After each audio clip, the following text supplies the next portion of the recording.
ねえ、ライデンって人が飛んでいくとき、なんて言ってるの？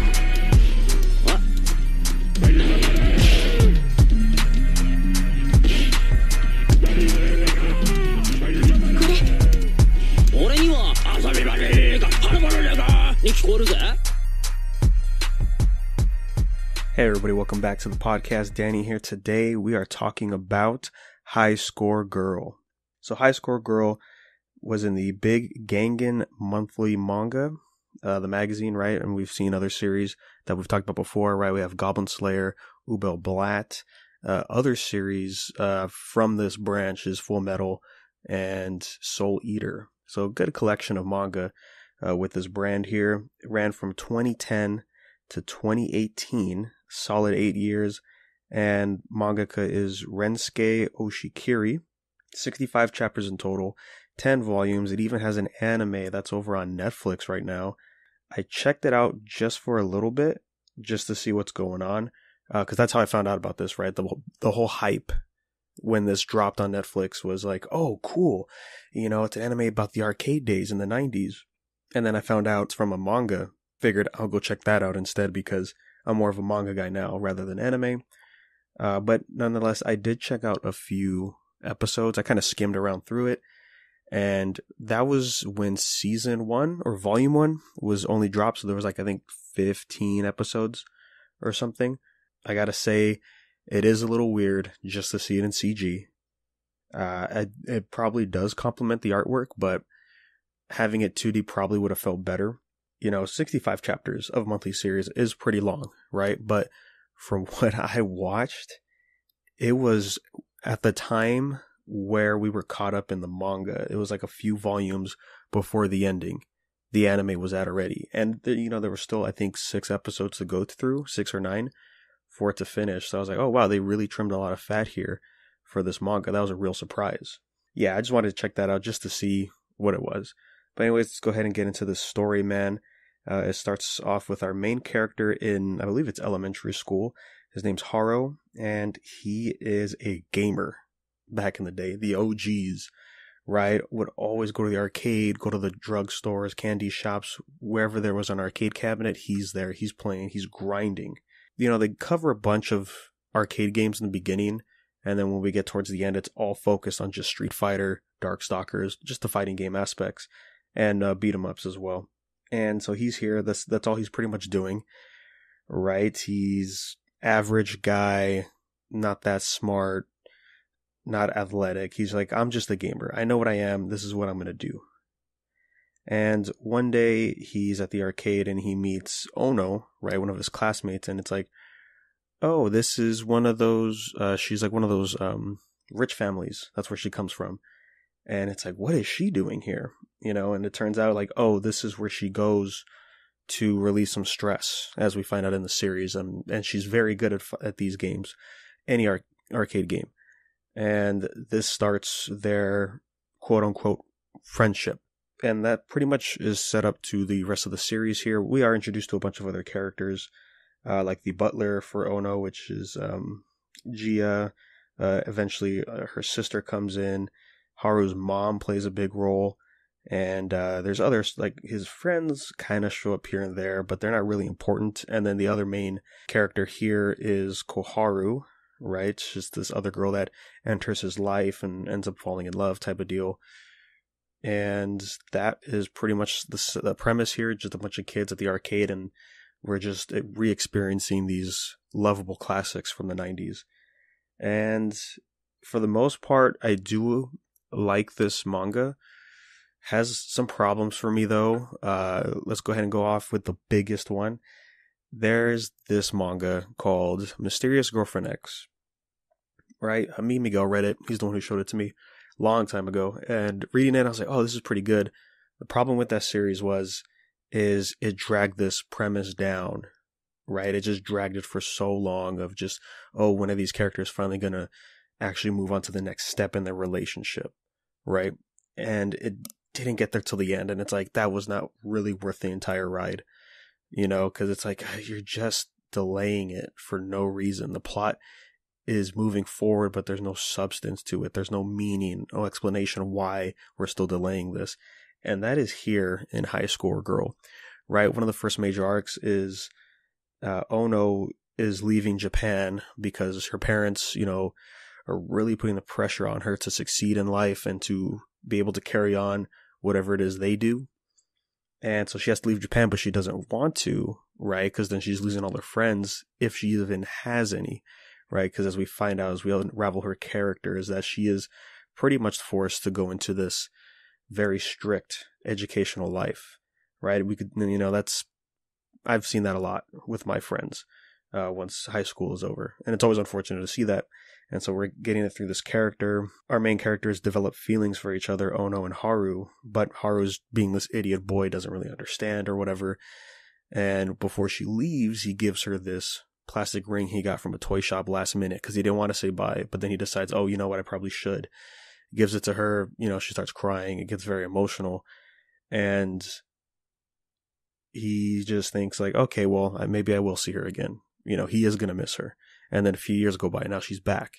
And then we're just going through the same cycle over and over again of them hanging out at the arcade, of them fighting all the time, of them getting very, just a little bit more closer to each other.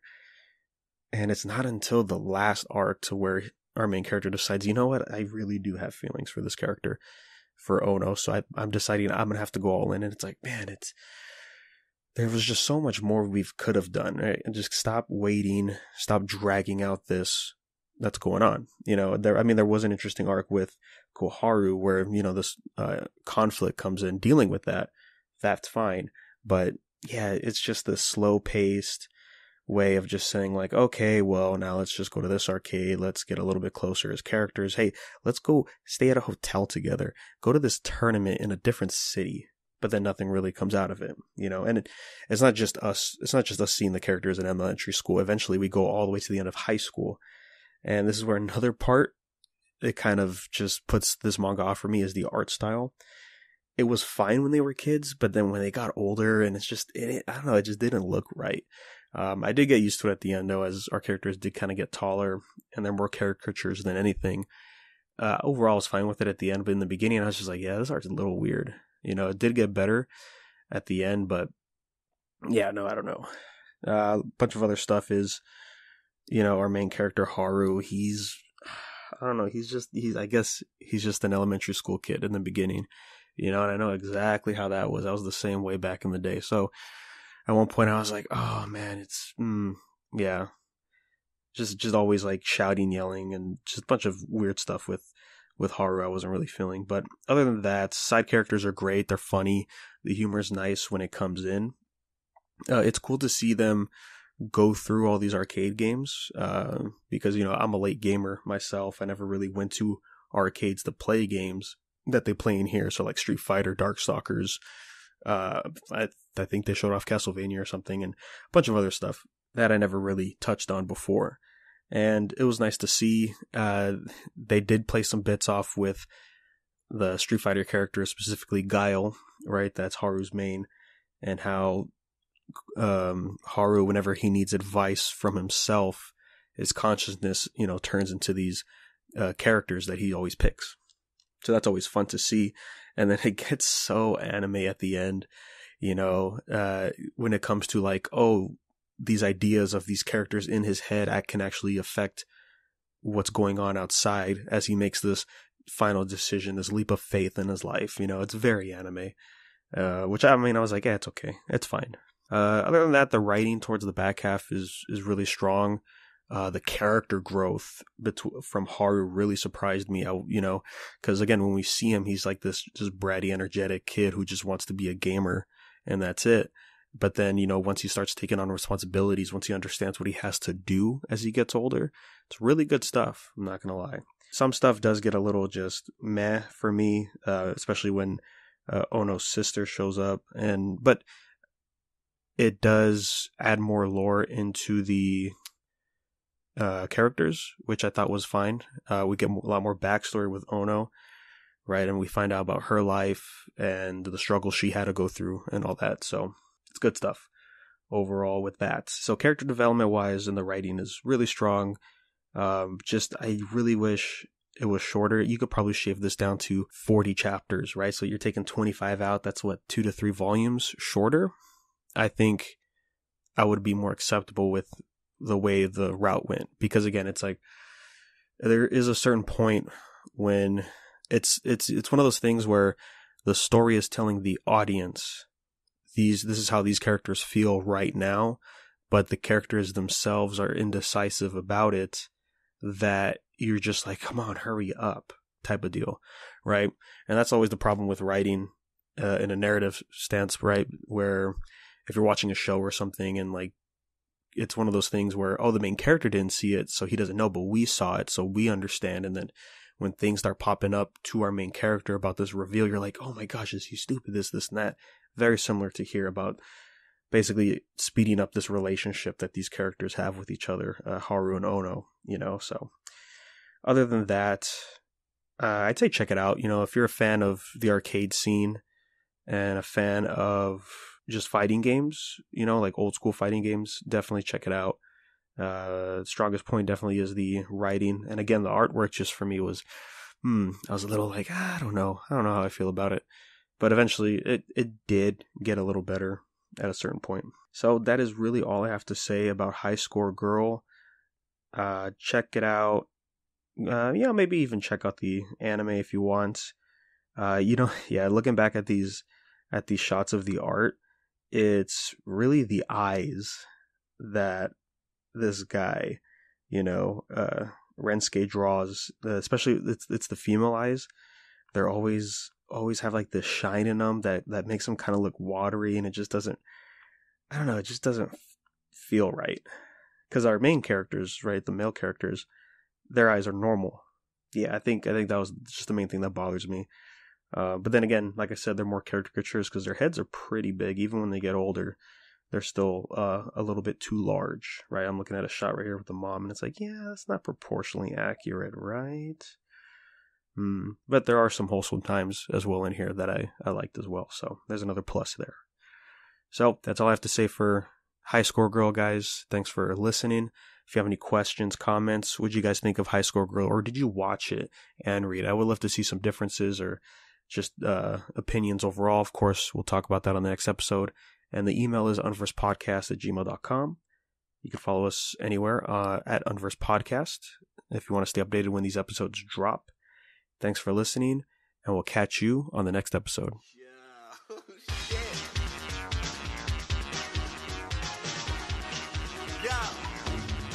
Richie versus Cat. Round one, y'all want it with Richie. Similar to Carl Lewis, how I'm running my city. And that explains why these ladies wanna kick it. You swear they play punter position. But listen, I ain't bragging, I'm just on a mission. Getting the money quicker than Vega, cutting dummies to ribbons. Should be in jail the way I'm killing the competition. But a nerd would never fit the rapper proper description.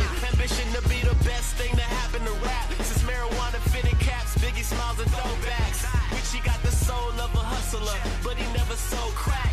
He sold tracks, never wanna go back to the past. Richie wasn't cool back in high school.